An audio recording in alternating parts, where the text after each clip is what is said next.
श्री गणेशाय नमः। भाई दूज की कहानी। एक ब्राह्मण के दो संतानें थी, एक लड़का और एक लड़की। लड़की बड़ी सुशील थी, वह अपने भाई को कभी नाराज होकर बुरा भला नहीं कहती थी। भाई अपनी बहन से मिलने उसकी ससुराल गया तो वह चरखा कात रही थी, तभी बहन का सूत का तार टूट गया। वह भाई के आने का पता नहीं लगा। वह बार बार जोड़ रही थी, पर वह जुड़ा नहीं और पीछे मुड़कर देखा तो भाई खड़ा है। वह भाई से गले मिलकर अपने भाई के आदर सत्कार के लिए पड़ोसन से पूछने चली गई। उसने तेल का चौका लगाकर घी में चावल पकाए, परंतु चौका सूखा नहीं और चावल पके नहीं। एक दूसरी सहेली से पूछने पर गोबर का चौका लगाकर दूध तथा पानी में चावल डालकर खीर बनाई और भाई को खिलाई। दूसरे दिन भाई के रास्ते के लिए वह चक्की में आटा पीसने लगी। आटे के साथ साथ चक्की में सांप पिस गया, परंतु उसे पता नहीं चला। उसने उस आटे के लड्डू बना दिए और कपड़े में बांधकर दे दिए।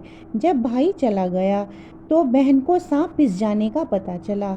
वह अपने बच्चे को पालने में सोता छोड़कर भाई की राह पर चल दी। बहुत दूर जाने पर उसे उसका भाई एक पेड़ की छाया में सोता हुआ मिला और पास में पोटली रखी देखी। भाई ने अभी तक कुछ नहीं खाया था।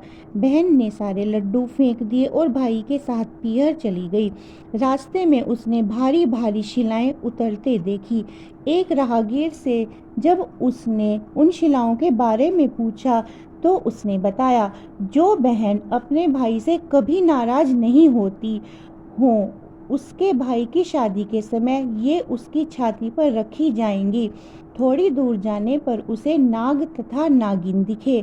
नाग बोला, जिसकी छाती पर ये शिलाएं रखी जाएंगी उसे हम खा लेंगे। उपाय पूछने पर नागिन ने बताया, भाई के सब काम बहन करे तथा भाई भावज को कोसकर गालियां दे, तभी भाई बच सकेगा। वहीं से वह भाई को कोसने लगी और गालियां देती देती पीहर पहुंच गई। माँ बाप को बेटी का यह व्यवहार अच्छा नहीं लगा। विवाह की लगन आई तो वह भाई को गालियां देती हुई स्वयं लगन चढ़ाने लगी और घोड़ी पर बैठ गई। जो ही वह घोड़ी पर बैठी तभी शिलाएं उड़ती हुई आई और पुरुष के स्थान पर नारी को देखकर वापस चली गई। ऐसा देखकर बारात के लोग उसे अपने साथ ले गए। फेरों का समय आया तो उसने भाई को पीछे धकेल दिया और गंदी गंदी गालियां देकर फेरे ले लिए। वह सब काम स्वयं कर रही थी, यहाँ तक कि सुहाग रात को भाभी के साथ स्वयं सोने चल दी। समय आने पर नाग नागिन उसके भाई को काटने आए।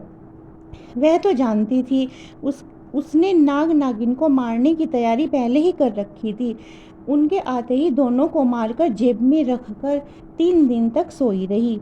सारे मेहमान विदा हो गए, तब उसकी माँ को उसकी याद आई उसे भी विदा कर दे। विदा के समय उसने माँ की उपेक्षा कर गुस्से से कहा, मैं इतनी नीच नहीं हूँ। उसने मरे हुए सांपों को दिखाकर बताया कि नाग नागिन भाई भाभी को डसने आए थे।